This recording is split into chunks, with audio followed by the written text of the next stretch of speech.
Today we're getting into the latest Tesla news, including new features not coming to the Cybertruck, the true 3-row Model Y coming to North America, rumors of Elon's departure, and more, so let's get into it. First up today, Tesla has been rolling out their spring software update, which came with a lot of great features. Of course, that's one of the best parts about owning a Tesla, consistently getting features throughout your ownership, because they're able to update its software consistently. However, Tesla, obviously, through the years has had to improve their hardware, and as such, we're starting to see more and more limitations as it relates to these software features that they're delivering. One big feature they're now delivering in this spring update is an update to the Sentry Mode system that actually utilizes all the cameras around the car. Previously, you would have 4 different angles that it would record for the Sentry Mode security system and the dash cam: front, back, left, and right. However, if you've used this system, you note that there are definitely some blind spots, but there are cameras that actually see those blind spots, so now Tesla has been enabling the B-pillar cameras to be part of the Sentry Mode system, which expands this to 6 cameras.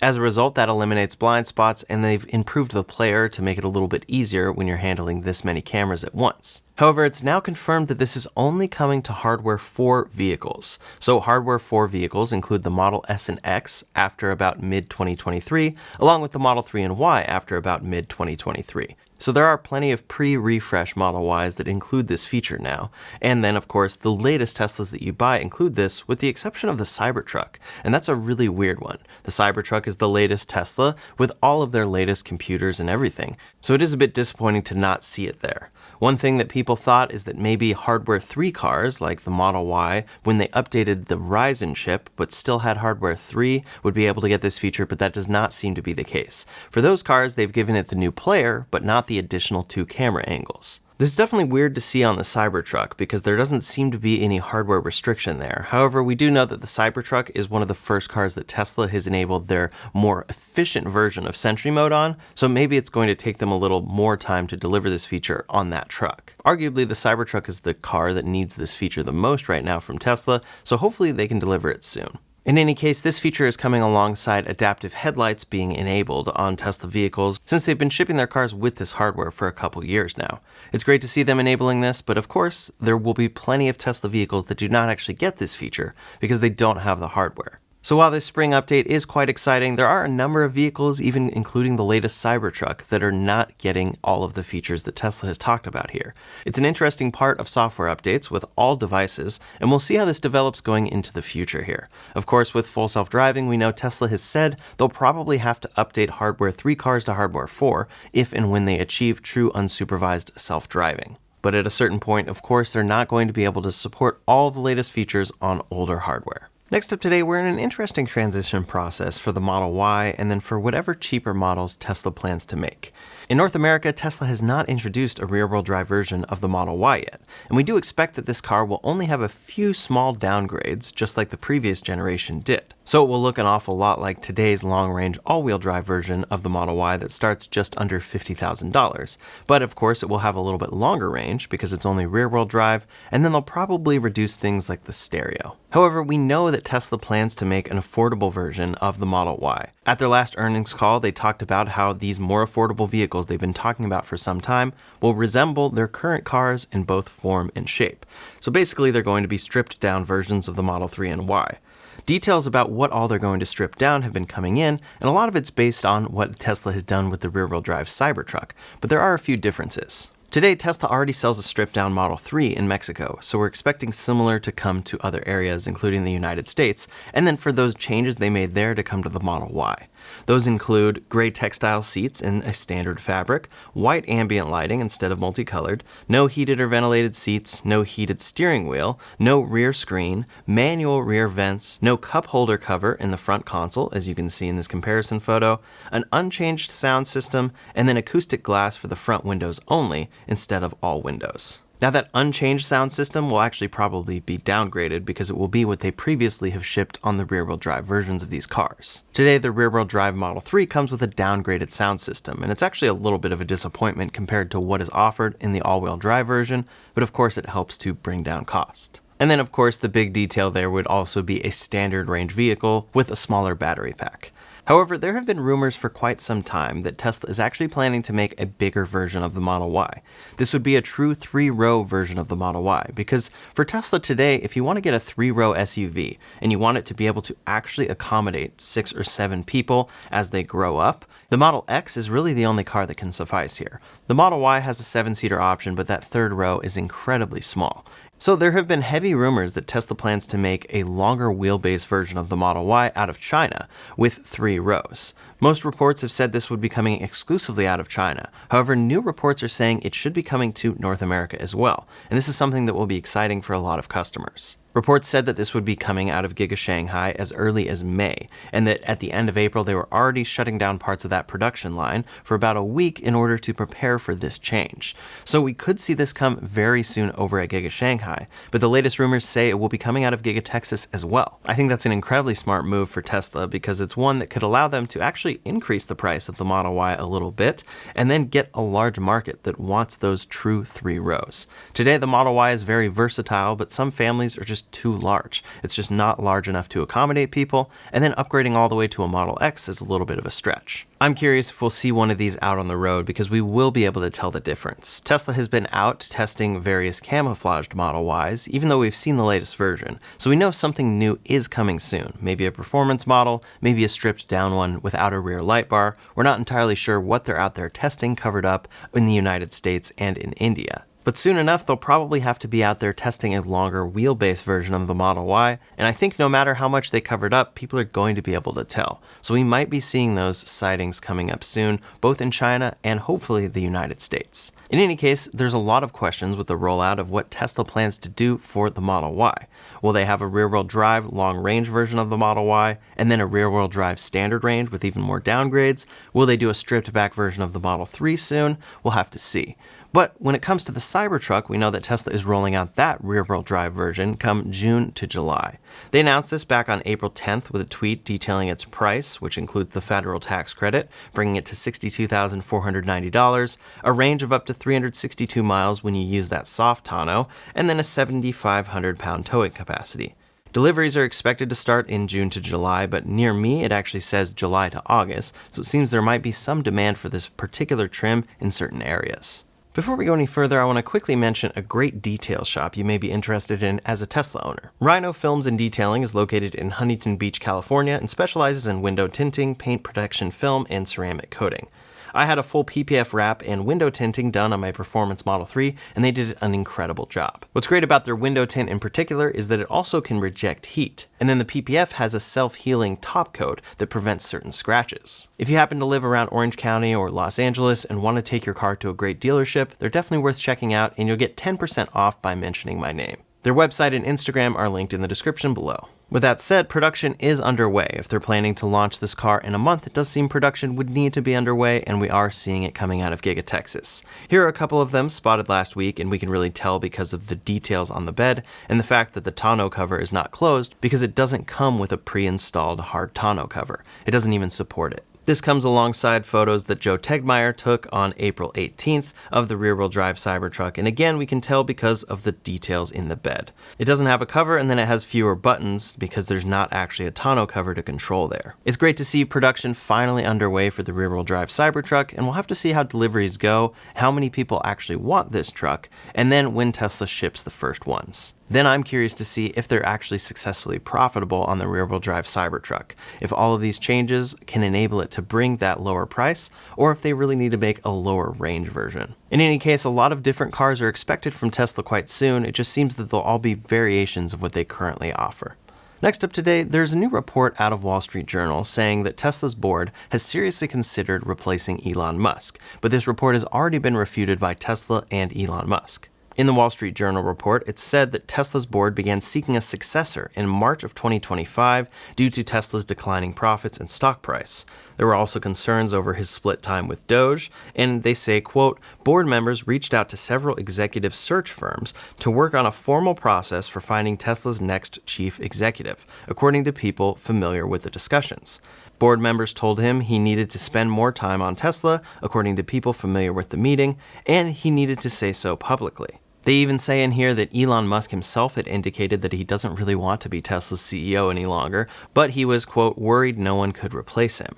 Some Tesla executives, of course, felt that it would be better if Elon Musk resigned, but this is a very interesting thing to see because Tesla immediately refuted this report with a tweet. They said, quote, earlier today there was a media report erroneously claiming that the Tesla board had contacted recruitment firms to initiate a CEO search at the company. This is absolutely false, and this was communicated to the media before the report was published.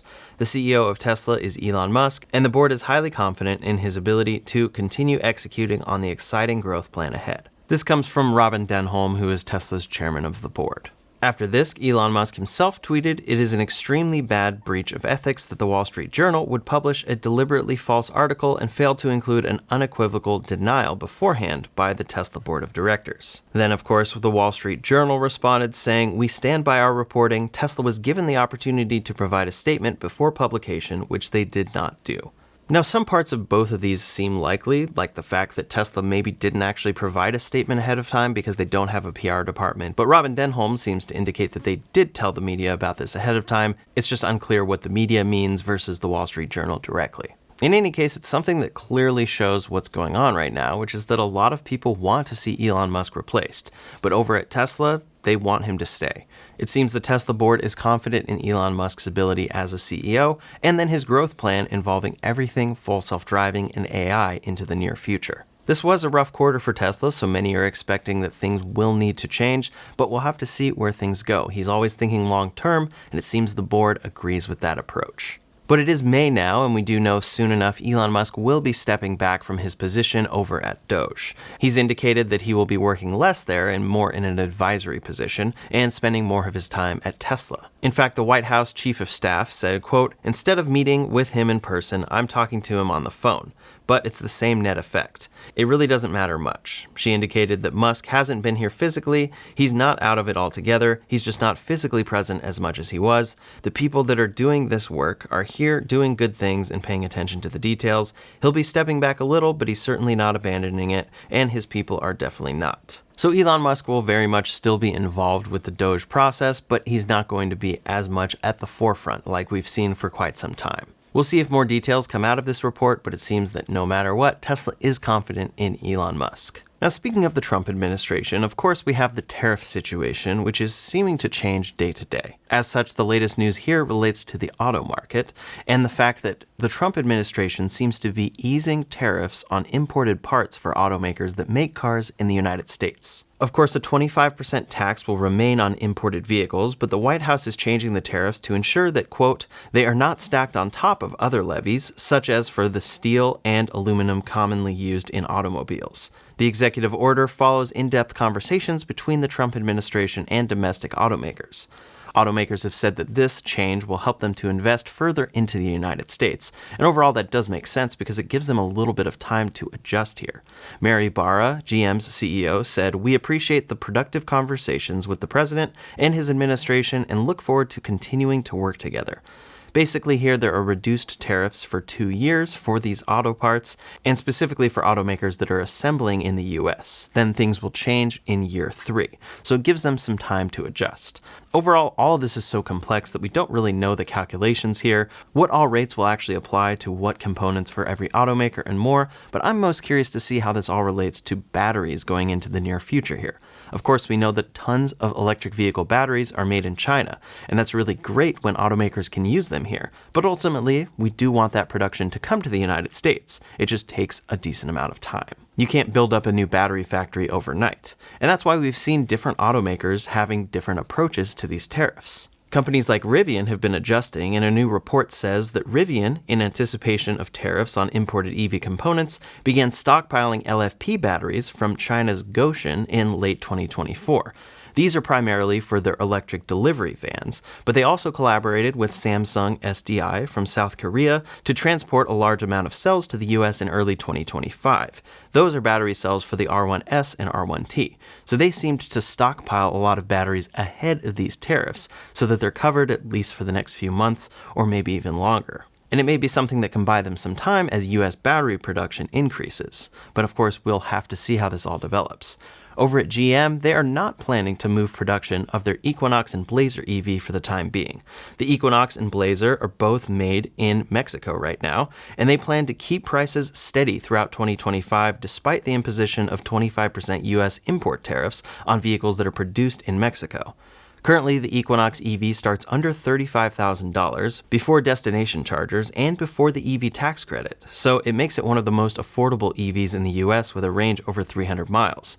It seems it's going to get 25% more expensive for GM to import that vehicle, but they plan to keep prices consistent throughout 2025. So ultimately, this will just eat into their profits or make their losses even more extreme. They say that they anticipate a financial impact of $4 to $5 billion in 2025 due to the tariff on imports from Mexico, Korea, and Canada. But they plan to offset about 30% of this through self-help initiatives and increased US production of battery modules and cells. I'm especially curious to see how this works with companies like GM, who don't really profit on their EVs yet. It's going to get that much more difficult for them to realize some profits here, so how will they adjust things? Or will they just keep losing money on EVs for the meantime and just bank on scale being the ultimate solution? So that's for consumer vehicles and the cars that people are buying every day. But what about larger vehicles like the Tesla Semi? Well, this week Tesla has given us a bunch of updates about the Tesla Semi.